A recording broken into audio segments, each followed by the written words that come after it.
Hello, everybody. We're going to talk about the process of making my quilted jacket. Yeah, this is it. It is done. I just actually got my hair cut, and I'm feeling like I need to train the bangs a little bit. So if I'm fussing, that's why. Okay, I have some notes and I have some questions from some of you about making a quilted jacket from scratch.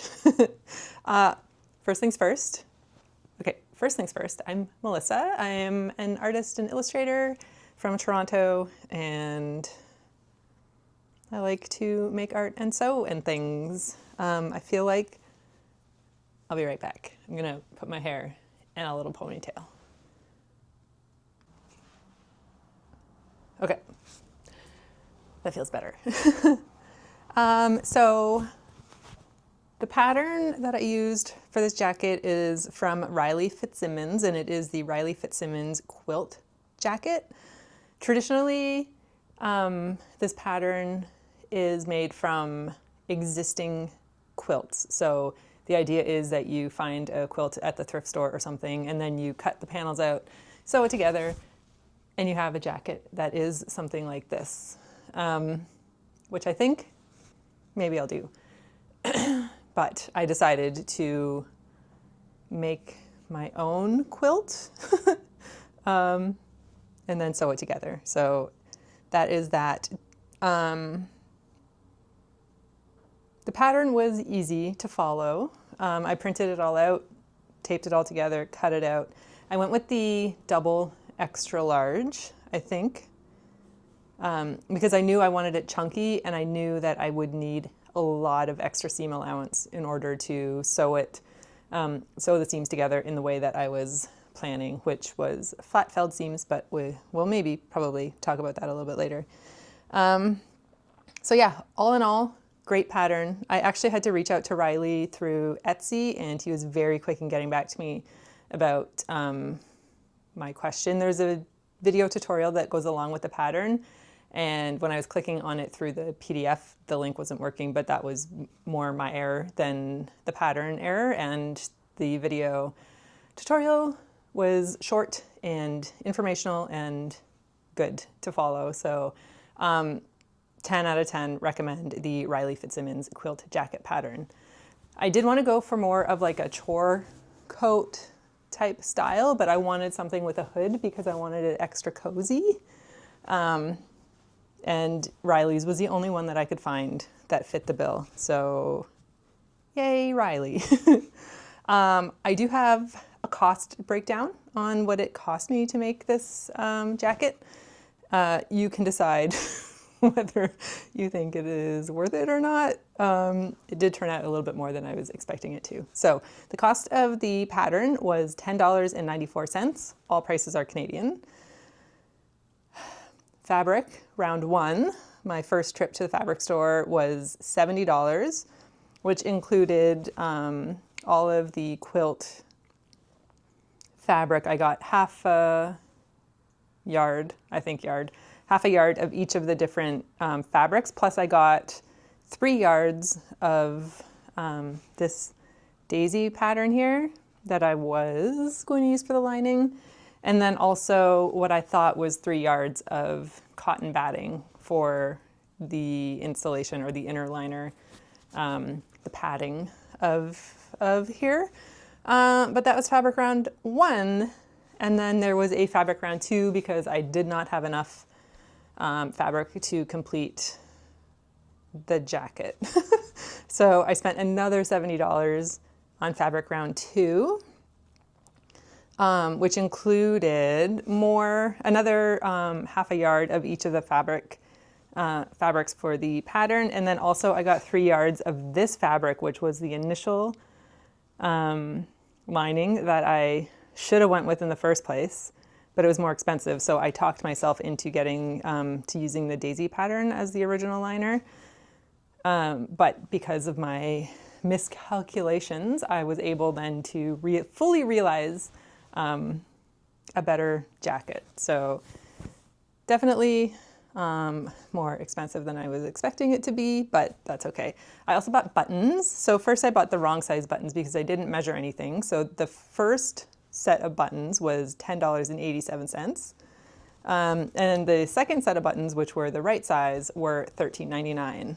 And these are the buttons. The first buttons were also wooden flowers, but they were about a third of the size of these ones. But I think these are just precious. And I don't know that there's a more perfect button to go with this jacket. So $20, $23, $24 in buttons, sure, why not? That is a total cost of $175.80 to make this jacket. Again, I'll leave it up to you if you think it is worth that much. It is definitely about $100 more than I was expecting it to be, but it was also an experience. So call it a learning fee. Okay, so my thoughts on making the jacket is the pattern was really easy to follow, and I highly recommend the pattern. I will link it below, and also I think Riley has a YouTube channel, so I will link his YouTube channel. I don't know what else is on there, but check it out. He's from Boston, so he has to be good people, I think. My next thought is I'm surprised but not surprised at how much fabric it took.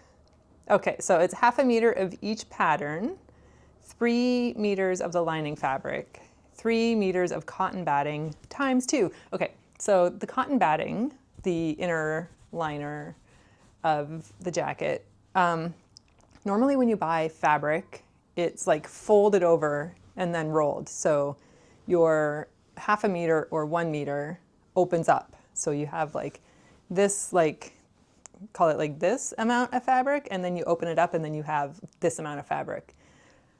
Apparently with like quilt lining, that is not the case. So you have to buy twice as much fabric or twice as much of the batting than you think that you need. So I ended up having to buy 6 meters of the cotton batting, which, yeah. Next note, I'm still mad that the cotton batting was only half the width of regular fabric. Maybe it's because I'm a newbie and I've never quilted anything before or had the need for buying such fabric, but tell me if that is just a common knowledge thing or if I'm right to be a little salty about it. Shout out to Lovecrafts for being my quilting tutors, even though you have no idea who I am and that I watched your video. I did give it a like.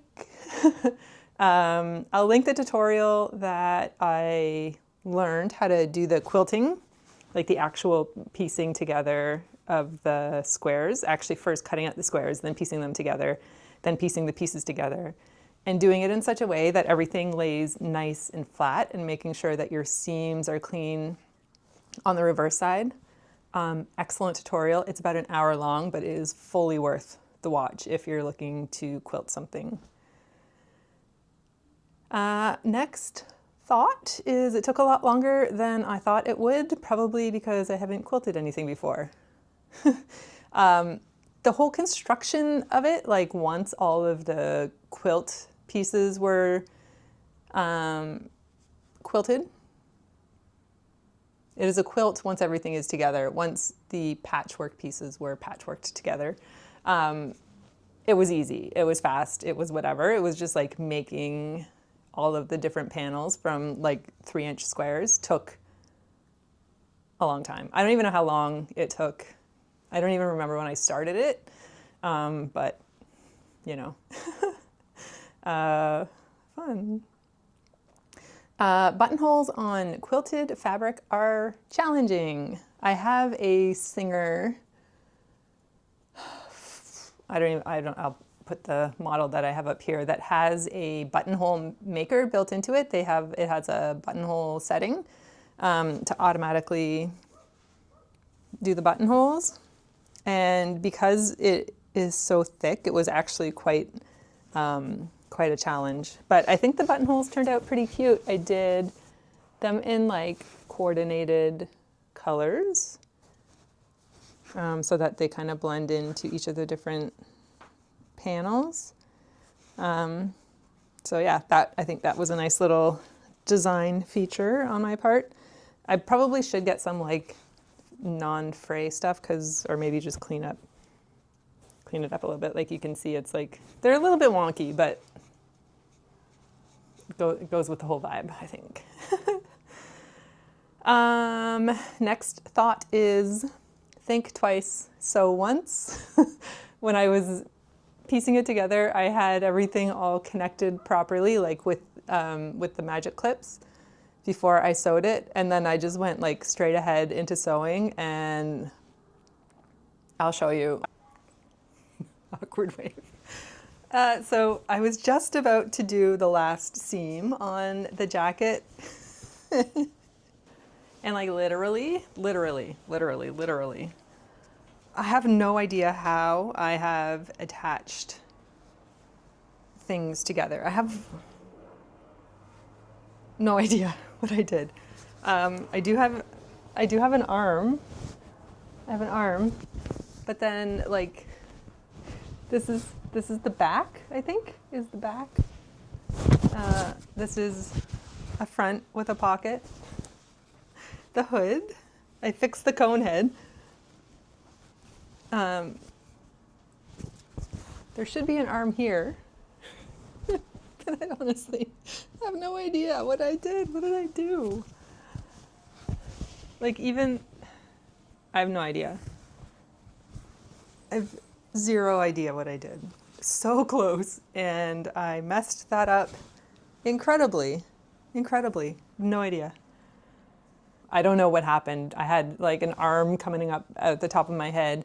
Like the side was like sewed to I couldn't tell you what happened. But I had to do a lot of unpicking. And then it worked. I did not pre-wash the fabric, so I'm kind of worried about when I do actually have to go to wash this, what is going to happen. So it might have to be a hand wash, hang dry situation, which is fine. I don't think it's going to need to be washed all that much. It is a very cozy mid outer layer type thing, so it's not like it's going to get dirty, smelly, stinky, you know. Yeah, so those are all my thoughts. Those are my thoughts on making the jacket.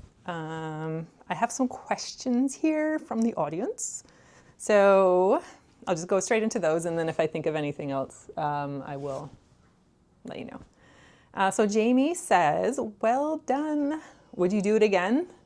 I think so. I definitely want to try making it with a pre-existing quilt. I think that would be pretty cute. I do have my dad's quilt from when he was a baby, like from when he was a kid. So it's like a twin size quilt, which I think would be enough, but it needs a lot of work to get it to like not falling apart. So I think maybe I'll do that. Or if I come across one at a thrift store one time and it's cute, then I'll try with that. But yes, I will use the pattern again. One other thing about the pattern. So I said I did like the double XL, at least XL, I think maybe double XL. And when I put it all together, like before I actually sewed the front and back and liner together, I put it on and it was like down to my knees. So I definitely quilted a lot more than I needed to, but I think I needed to do that in order to get it to look as nice as it did. So I do have some extra quilted fabric that I can do something with. Louise says, what's your next project? Sewing wise. So Debbie Draws Funny, sent me a bunch of vintage sewing patterns, and I put a poll out on one of my videos when I was doing like an art haul, Art Friends art haul, sharing what she had sent me. And there was one of the patterns that was selected. It's a jumpsuit, but I since read on that pattern that it's a misses, which means it's like for teens, like younger than me. smaller than me. So I don't know if that's actually worth my while to make it unless I make it for like one of my nieces or something. But she did send me some other cute, more like jumper dress kind of things that I think I would be more likely to wear. So either one of those two, definitely something, one of the patterns that Deb sent me. So, and Louise says, I can't wait to hear your follow-up thoughts about how it fared over winter. So Louise is from Australia and she doesn't exactly get how cold Canadian winters are, especially here in Toronto where it gets a little bit frigid. Not worse than other parts of the country, but I'm right on Lake Ontario, so like I have the lake effect cold in addition to like winter cold. And we are, what are we now? November 22nd. And it's been since probably the end of October that I have not been able to wear this outside on its own. It's just a little bit too cold. So I think this is a perfect early fall, probably early spring, probably summer nights around the campfire sweater. I'm going to take it to Japan, so it's going to be my walking around Japan sweater. We're going in February, but it's going to be probably like 10 to 15 degrees there, so I think that will be good. If I had to like put a rating on this temperature-wise, I would say 15 degrees Celsius to 7 degrees Celsius on the low end. And it would be cozy. I was wearing it to work. I walk to work most days, and I was wearing it when it was like nice to do so, and it was really nice. So, but definitely not a winter jacket. Not a Canadian winter jacket. C says, it's awesome. You did a wonderful job. It's a great look and fit. What's next? Thank you for sharing this journey. What's next is one of Deb's patterns. And then C also asks, what surprised you the most in creating this hooded jacket? And it is how long it took. It took a lot longer than I was expecting it to. And also how much fabric it used. I'm really surprised by how much actual fabric it took to do the quilting, like the patchworking. I thought for sure like a half a meter of each of the things would make enough for the coat, but it didn't. It didn't. And then Elise says, how many art supplies can you fit in those pockets? Did I show you the pockets yet? I didn't, and I didn't really tell you that it's reversible. But the pockets are huge, huge, huge, huge. So I think I should just grab some things off the shelf here, and we should see how much fits. Okay, a little change of scenery. Let's start with a sketchbook. I'm gonna grab the Muji sketchbook. Let me turn on the light. There we go. Okay, one sketchbook. Let's also, this is my Hobonichi Techo 5-year that I do my self-portraits in. We'll put that in the other pocket. You don't even know that they're there. And then I've got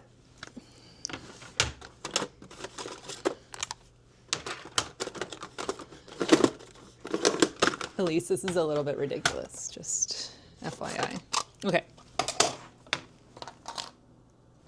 Cake colors from Holbein, a big watercolor palette, a travel palette. What is that? 1, 2, 3, 4, 5.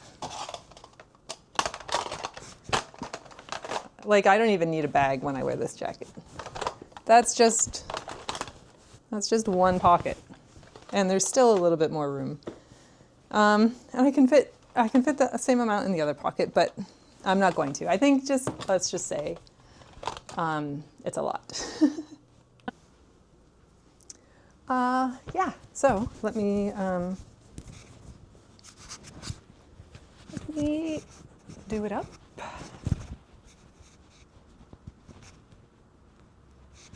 I do need to add one more buttonhole. I added a button down here but I didn't make a buttonhole yet for the very bottom, so I still need to do that. So, but yeah,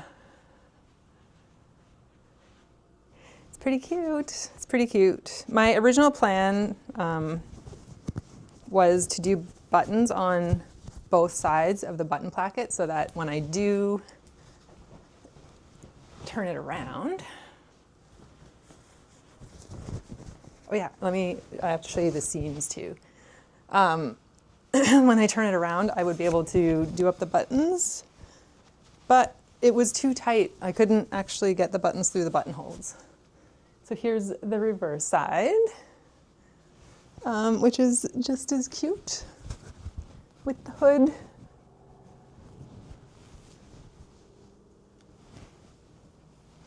Yeah. I haven't worn it this way yet, but I just think the side is so much fun. So the seams, I did flat felled seams, which means, I don't know what it means, but it means that they are nicely encased within itself, almost like a bias binding, but it's just like a continuous, like it just looks so seamless. So this is the outside of the sleeve seam. Imagine if I was that good that they all matched up. And then the inside of the sleeve is just like that. So I think that's pretty cool. It like sandwiches over itself, into itself or something. I don't know. Flat felled seams. I did have to hand sew, like I did have to finish everything by hand because there's no way that my sewing machine would go through this amount of fabric, this many layers of fabric for as thick as it is. So yeah. Overall, I'm very happy with my first attempt at quilting and making a quilted jacket. It is only the second jacket that I've sewn together. And this one was a lot simpler than the last one. So construction-wise, yeah, I'm very happy with it. I feel like cozy, but also like, I don't know, like a little bit out there. When I have worn it, I have gotten compliments on it. So I think that is a little bit cool. Yeah, anyway, that's my experience making the Riley Fitzsimmons quilted jacket with the hood and everything. And thank you for all of your support all the way along and your cheerleading to keep me going. I definitely needed it at one point or another.